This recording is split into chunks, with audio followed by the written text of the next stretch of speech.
Graça, misericórdia e paz da parte de nosso Senhor e Salvador Jesus Cristo. Amém? Amém.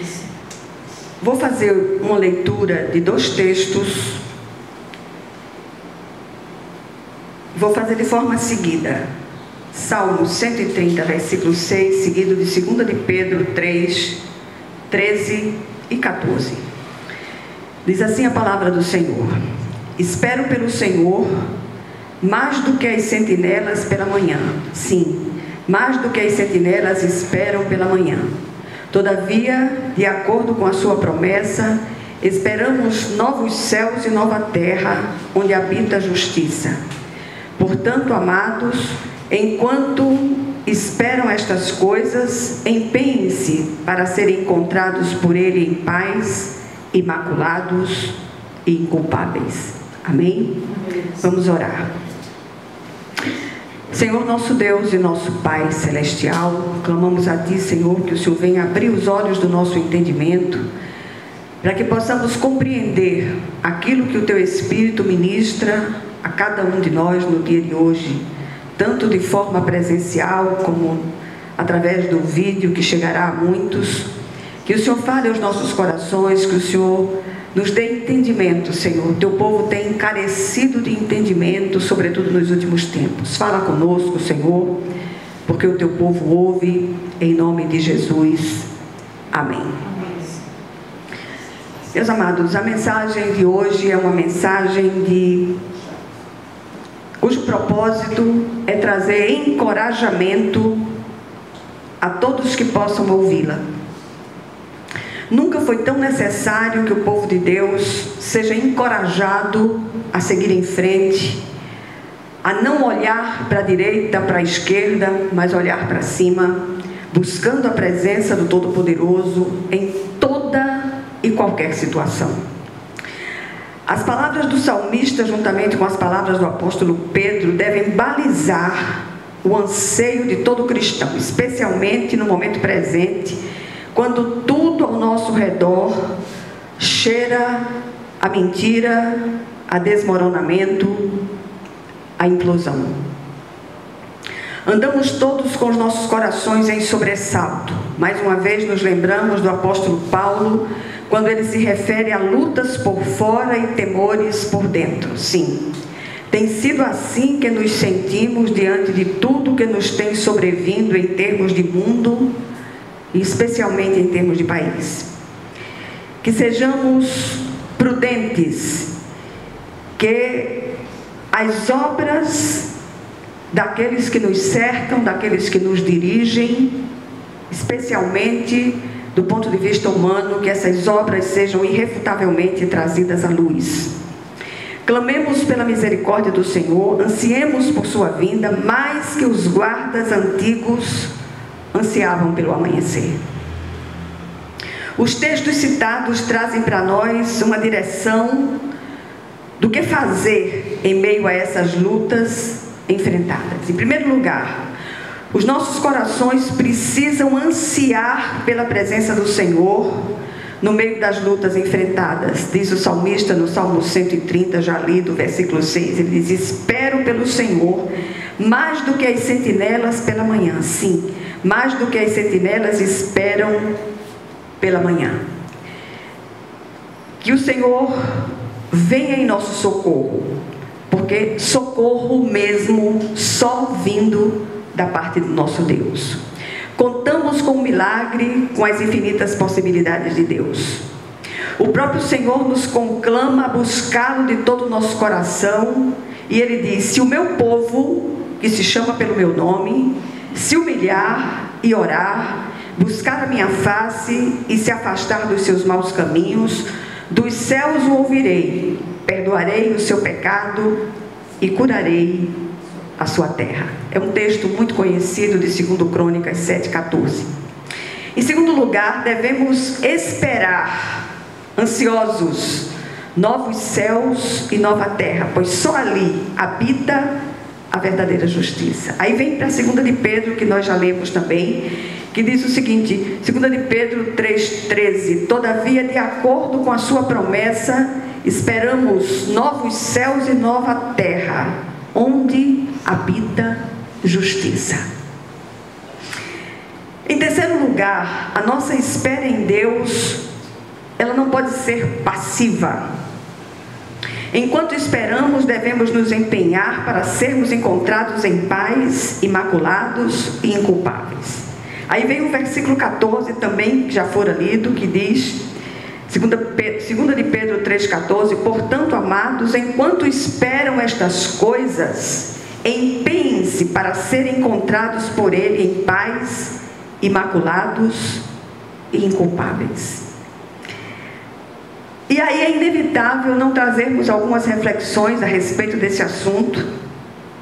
Primeira delas, as cidades antigas eram fortificadas, rodeadas de grandes muralhas, tinham sentinelas que passavam as noites em prontidão vigilante, e desses guardas dependia a segurança daquelas cidades. Por isso o salmista usa a ilustração da espera dos guardas pela aurora, quando os perigos da noite eram dissipados. Assim deve ansiar o servo de Deus pelo sol da justiça, quando os perigos da noite cessarão. Nunca se viu tanto servo de Deus buscando outros caminhos longe da palavra de Deus.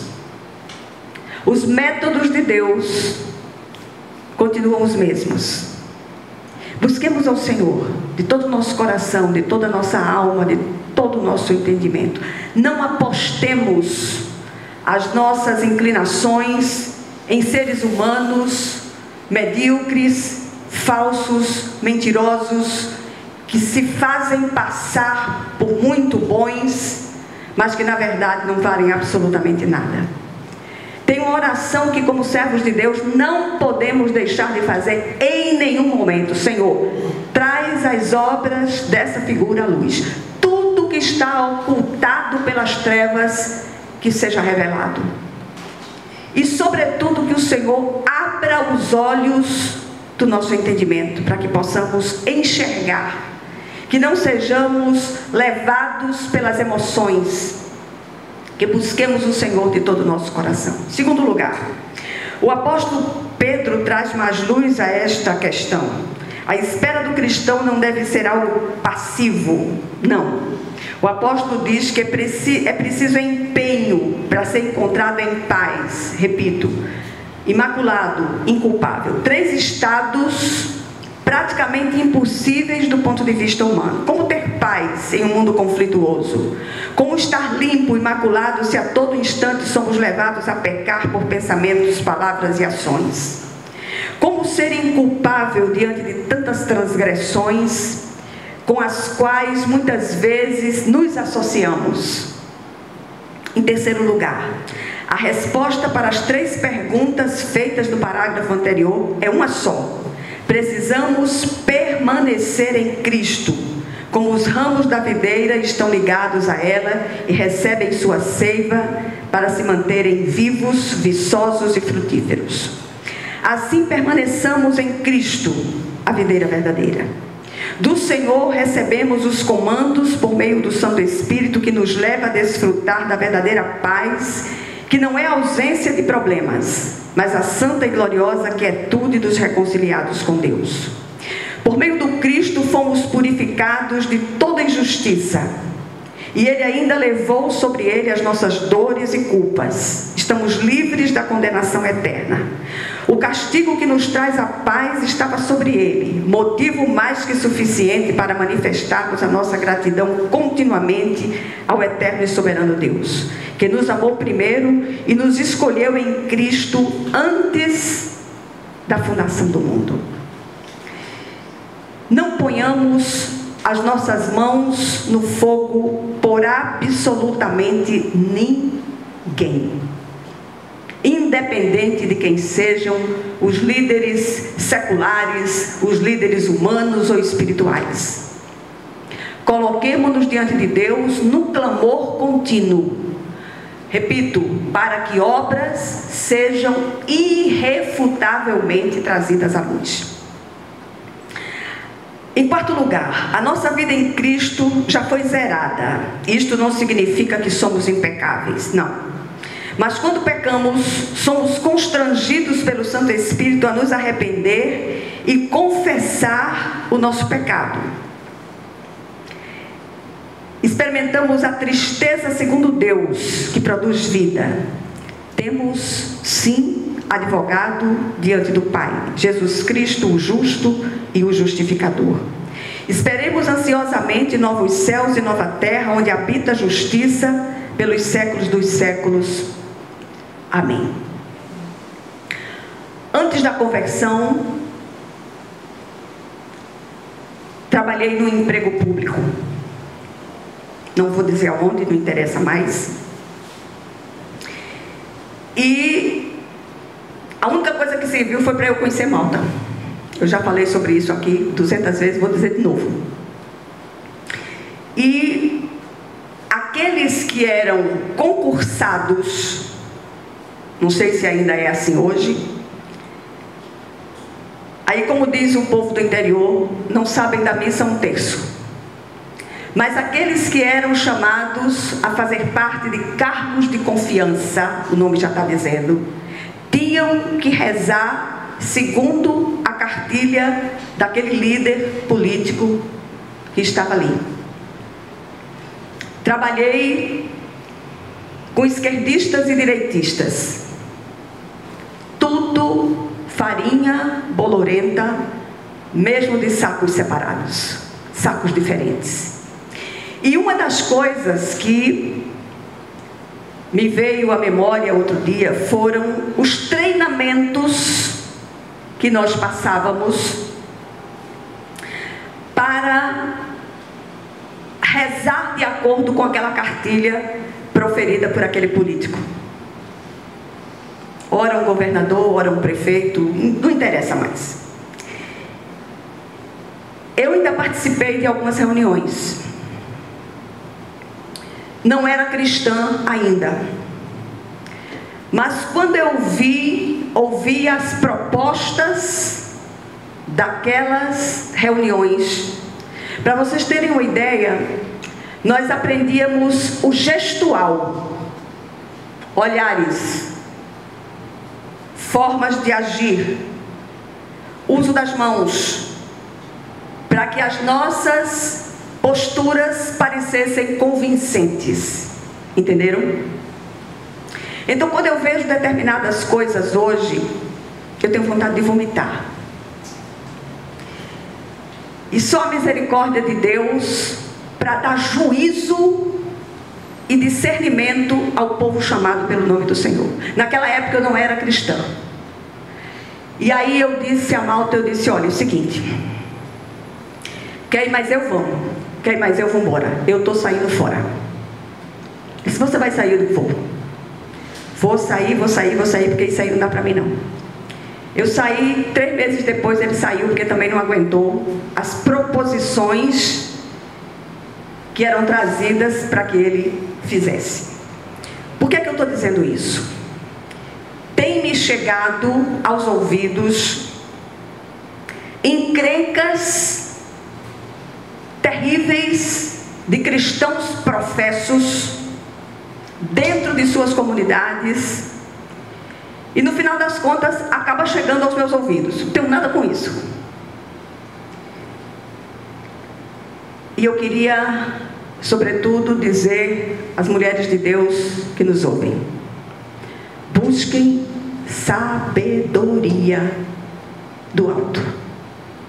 Não embarquem em determinadas posturas, porque não vem de Deus. Cuidado com as orações tremidas, embargadas por lágrimas de crocodilo, de muitos e muitas, no meio do povo de Deus. Abram os olhos, acordem, em nome de Jesus. Eu queria deixar aqui 2 lições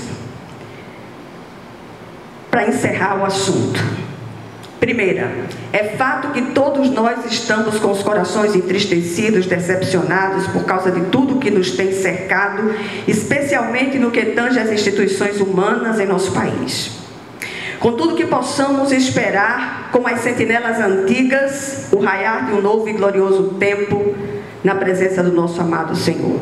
Não tem o que fazer não, vá ler a palavra, vá orar, tem muita gente precisando de oração, inclusive cada um de nós. E por último, essa noite escura da alma não demora muito para amanhecer. Ao romper da manhã, tudo se fará novo e já não haverá memória das coisas antigas. Que a graça do eterno Cristo nos assista e possamos dizer, bradar a plenos pulmões, Maranata, ora vem, Senhor Jesus. Amém? Vamos orar umas pelas outras.